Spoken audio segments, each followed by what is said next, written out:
3 stories tonight. All real, all from the kind of people who do the thing and then tell the internet about it. We're starting with the one that made me put my coffee down. I was a development team lead at a big internet company in London. When I started, there were 2 team leaders and the office manager. I was recruited to lead the development team.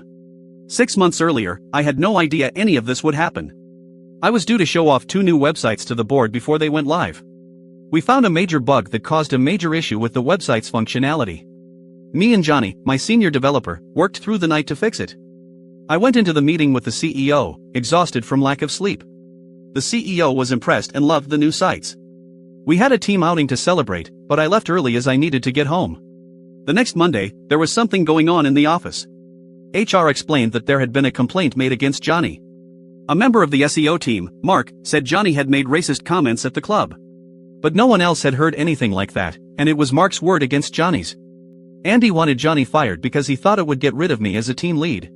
But both Emma and I looked at each other and thought it was strange that Andy was partner instant on firing Johnny with no evidence. Johnny was let off with a warning, but life went back to normal in the office. But 2 months later, I overheard Andy and Mark talking on a call outside the club.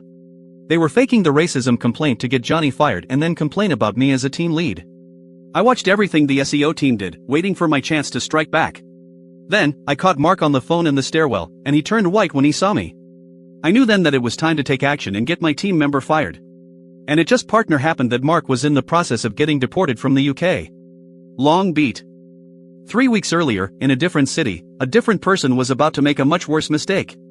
Mark's wife is on the phone again, this time with her sister-in-law. He tries to talk to her about it, but she just says she needs to catch up with her sister. Mark explains that he feels neglected when she's always on the phone. She responds by saying he's being too clingy and needs to give her space. Mark feels like she's not making an effort to prioritize their relationship. He starts to get frustrated and his tone becomes more aggressive.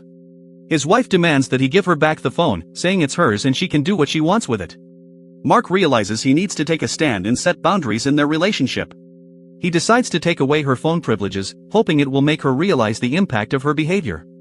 However, his wife is furious and refuses to change her ways. Mark feels like he's at an impasse with his wife and doesn't know how to move forward. He tries to offer solutions, but she's too invested in her phone habits to listen.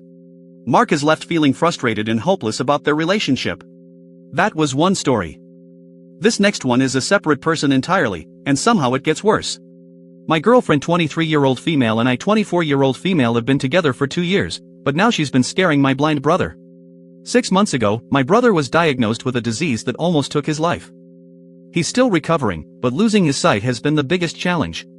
When social isolation started, I decided to have my brother live with me while my parents worked as essential workers. It was a win-win situation. My girlfriend moved in too, but she'd never been around my brother before, and I started noticing he became shy and introverted when she was around. I thought it was just a coincidence until today, when I saw her scaring him again. She said it's good to scare blind people to make them more aware of their surroundings. I asked her how long she'd been doing this, and she said around 2 weeks. 3 times a day. I was seeing red. We got into a huge fight, but I made it clear, she's not welcome in my home if she's going to hurt my brother. She promised to never do it again. But tonight, she did it again. I didn't know what to do anymore. I told her to leave and go back to her house. I feel guilty for kicking her out, but my brother's safety is more important. He didn't want to cause problems as a guest. The worst part is that she lied about getting this advice from her mother, who's a social worker. It was just some friend on Facebook chat. Honestly, I think it's time for us to break up. She's shown me that she's not willing to respect my brother's boundaries.